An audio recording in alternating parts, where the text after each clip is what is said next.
राम राम मेरे सभी भाइयों को। नया व्लॉग, नई इन्फॉर्मेशन पोलैंड के लिए। जो लोग बेलारूस से पोलैंड जाने के लिए इच्छुक है उनके लिए बहुत ही लाभकारी वीडियो, आपको अच्छे टिप्स दूंगा। और ये मेरे जो 3 दोस्त हैं उन्होंने बताया है कि हम किस रास्ते से और कैसे हम बेलारूस से पोलैंड तक गए। तो मैंने उनकी बात सुनी, सुनने के बाद मुझे खुद भी कंफर्म करना था ये बात हो सकती है। तो उससे पहले मेरे यार दोस्त कुछ पोलैंड में भी हैं और इस टाइम बाकायदा रसिया में भी हैं। तो मैंने उनसे फ़ोन किया, बात की, भाई ऐसे ऐसे मुझे बताया कि लड़के बेलारूस से पोलैंड गए। तो उन्होंने हाँ की, इस बात की हाँ, इस रास्ते से आप बेलारूस से पोलैंड जा सकते हैं। तो उन तीनों ने बेलारूस से पोलैंड कैसे गए वो मुझे बताया।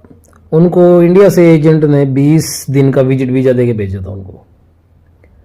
तो उनको एजेंट ने बिठा के रखा, हम आपको कल निकाल देंगे, हम आपको परसों निकाल देंगे। ऐसे करते करते उनका 20 दिन का वीज़ा एक्सपायर हो गया। 20 दिन का वीज़ा एक्सपायर होने के बाद उनको टेंशन होगी, भाई पैसा भी लग गया और हमारा काम भी नहीं बना। तो उन्होंने ये सोच रखा था कि भी हाँ, हमें कामयाब होना ही है, पीछे नहीं हमें जाना किसी भी हाल में। भाई पीछे गए तो टोटल नुकसान है। उनकी उम्र भी यंग थी, उनको तजुर्बा भी कोई नहीं था, कोई ज़िंदगी का एक्सपीरियंस है, लेकिन उनके अंदर जुनून था भी हमें कामयाब होना है। बस उन्होंने एक ही मन बनाया था भी हमें यूरोप में एंटर होना है। तो उनका वीज़ा एक्सपायर होने के बाद जैसे वो हॉस्टल में रहे वहाँ पे कुछ दिन, वहाँ उनकी बेलारूस में एक लड़के के साथ दोस्ती हो गई। तो दोस्ती होने के बाद उन्होंने उनसे पूछा कि भी हम ऐसे ऐसे प्रॉब्लम में हैं, हमारा वीज़ा भी ख़त्म हो गया और हम यूरोप में जाना चाहते हैं, कैसे जाएं। तो उन्होंने ऐसा उससे बात करी। कुछ दिन बाद उस लड़के ने बताया भाई ये काम मेरे पिताजी कर सकते हैं, तो आप उनसे बात करो। तो 1 दिन 2 दिन बाद उन्होंने अपने पिता से मीटिंग फिक्स करा दी, बात करवा दी। जो वो लड़के का पिता था वो कुछ इलीगल काम करता था, स्मगलिंग का। तो उन लड़कों ने अपनी आप बीती उनको बताई भी, एजेंट ने ऐसे ऐसे करके हमारे पैसे भी ले लिए और हमारा काम भी नहीं किया। तो उस लड़के के पिता ने उनको बोला कि तुम जा सकते हो, भाई तुम मुझे कल आके मिलो। तो जैसे ही वो 2 दिन बाद उसके पिता के पास गए तो उन्होंने उसको बताया तुम यहाँ से जाओ क्रासिनो गांव है, एक लैटविया और लिथुआनिया के बॉर्डर पे पड़ता है। और उसने बोला, वो अंग्रेज बहुत समझदार था, वो अपने ऊपर भी कोई ऐसा इलीगल केस नहीं करना चाहता था। तो उन्होंने बताया क्रासिनो जाओ और वहाँ से लिथुआनिया मत जाना। उन्होंने रास्ता भी बता दिया और ये भी बोल दिया भी लिथुआनिया मत जाना, इलीगल काम नहीं करना। तो लड़के को अपना उन्होंने बता दिया क्रासिनो जाओ। तो उन्होंने नेक्स्ट डे अपने टैक्सी वैक्सी की, अपनी टैक्सी वाले ने लिए उसको वहाँ से 120 यूरो। तो नेक्स्ट डे उन्होंने अपनी तैयारी करके अपना बैग उन्होंने देखा था लड़के कैसे डोंकी लगा रहे हैं, उनको सामान अपना सब लिया, अच्छे जूते लिए, अच्छे कोट डाले, मेडिसिन ली और वो टैक्सी करके क्रासिनो चले गए। जैसे ही वो क्रासिनो गए वहाँ पे बहुत जंगल, टैक्सी वाला तो अपना छोड़ के चला गया, वो जंगल को देख के इतना घबरा गए उनको समझ नहीं आ रहा हम कहाँ जाएं, लेकिन उनको मन में जज्बा और जुनून था अभी हाँ हमें यूरोप जाने जाना है। और कोई रास्ता भी नहीं था उनके पास। रास्ता न होने की वजह से उन्होंने कुछ भी करके उन्होंने अपना जंगल में एंट्री शुरू कर दी।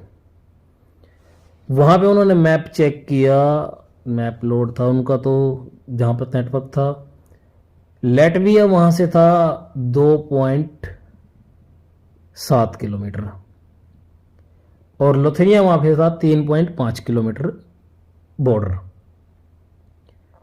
तो उन्होंने सोचा आसान ही काम होगा, था पहाड़ी इलाका।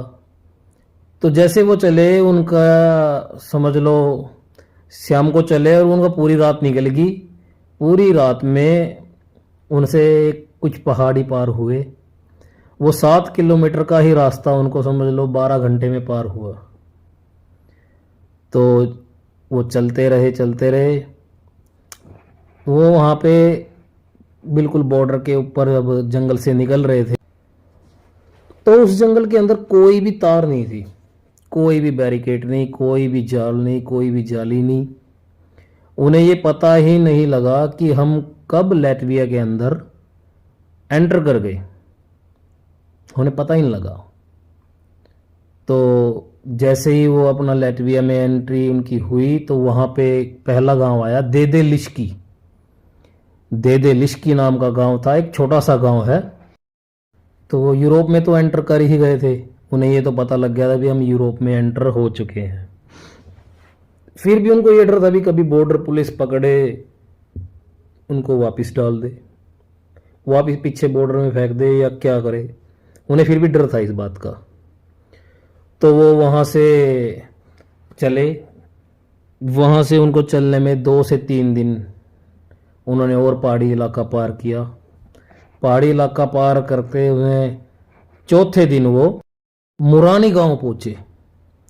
मुरानी गांव लगभग वहाँ से 3 दिन के दूरी पे था। तो वो क्रॉसिनो से मुरानी गांव चले गए।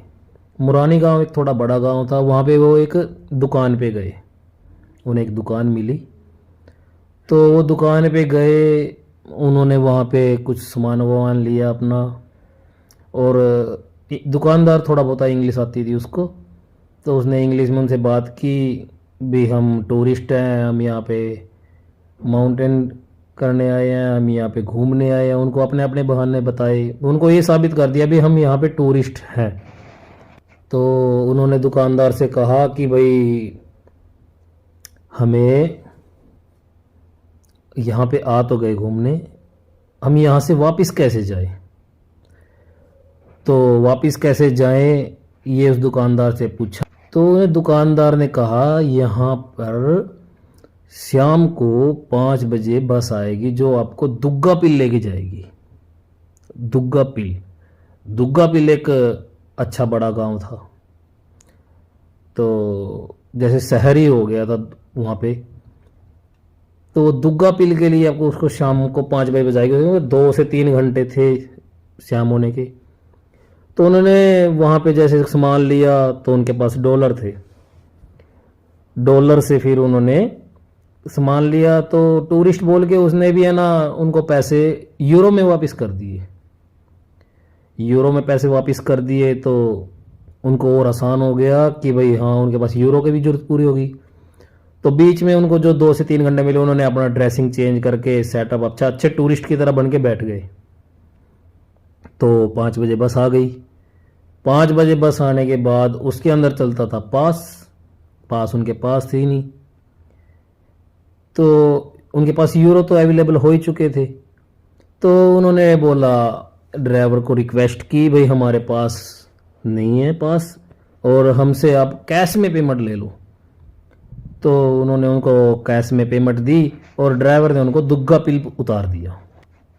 तो जैसे ही वो दुग्गापिल में एंट्री हुई उन्होंने देखा बहुत अच्छा साफ सुथरा शहर गांव। तो उनको अब ये टेंशन खत्म हो गई थी हम अब पीछे तो जा नहीं सकते, चाहे हमें यहाँ पे असाइलम लेनी पड़ जाए हम पीछे नहीं जाएंगे। उनको ये क्लियर हो गया था भी हाँ हम अब यूरोप में एंटर हो चुके हैं। उन्होंने वहाँ पर फिर होटल में रूम लिया। होटल में रूम लिया तो होटल वाले वहाँ पे कुछ नहीं, पासपोर्ट चेक करते, वीज़ा नहीं चेक करते। तो उन्होंने वहाँ पे लिया रूम। रूम लेने के बाद उनको रात वहाँ पे निकाली उन्होंने। रात निकालने के बाद जैसे अपना अगले दिन वो बाहर घूमने निकले तो उनका एक जानकार पोलैंड में रहता था। तो उन्होंने बताया उसको, भाई हम ऐसे ऐसे लैटविया के गांव में पहुंच चुके हैं। तो लैटविया के गांव में दिग्गापिल में वो पहुंच चुके थे।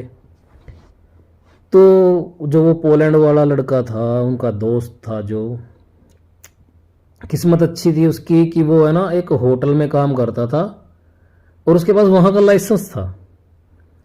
वो टैक्सी चलाता था वहाँ पे, उसकी होटल मालिक की गाड़ी थी जो वो ड्राइवर लगा हुआ था। तो गाड़ी के ड्राइवर लगा तो उसके पास लाइसेंस वहाँ का था। उसने रेंट पे वहाँ से गाड़ी ली। उन लड़कों ने उसको रेंट की गाड़ी के पैसे पे कर दिए और उसको टाइम दे दिया, भाई मैं आ रहा हूँ, भाई तुम मेरा इंतज़ार करो। वो होटल में रुके। तो नेक्स्ट डे वो लड़का पोलैंड से लिथुआनिया आ गया। लड़का समझदार था, पुराना था। उसने सोचा कभी कोई इनको पकड़ने के इंतज़ार में बैठा हो और मैं भी पकड़ा जाऊं, जेल में जाऊं। तो वो लैटविया नहीं गया, वो लिथुआनिया आ गया। लिथुआनिया होटल में आ गया। होटल में आने के बाद उसने उन लड़कों से बात की, भी मैं लिथुआनिया आ चुका हूँ, इस होटल में हूँ।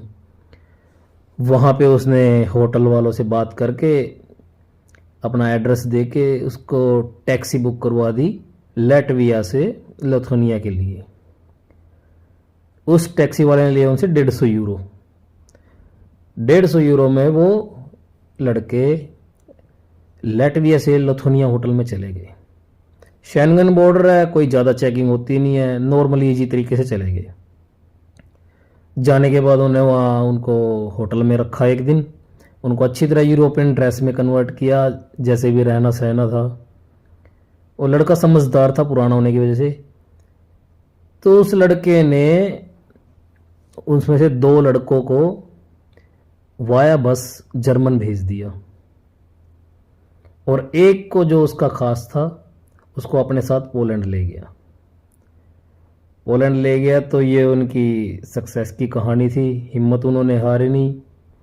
बेलारूस से पोलैंड तक का उन्होंने ये सारा सफ़र 7 से 8 दिन में कर दिया।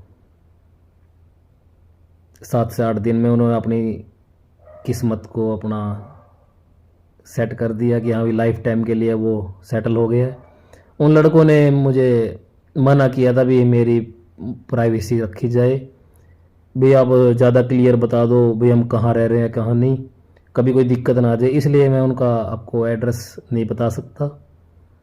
बाकी इस कहानी से आपको ये शिक्षा मिलती है कि आप चाहो तो कुछ भी कर सकते हो।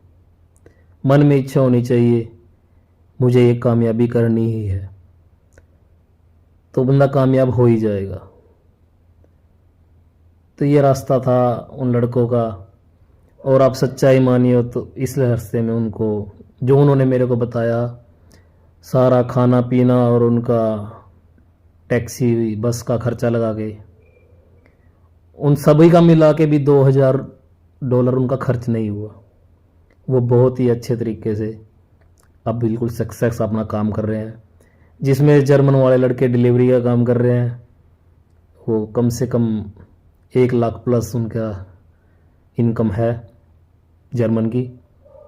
और जो पोलैंड वाला है लड़का, वो इस टाइम होटल में काम कर रहा है, डिश वॉशर का काम कर रहा है। वो काम करने में कोई शर्म नहीं है भाई, काम कोई छोटा बड़ा नहीं होता।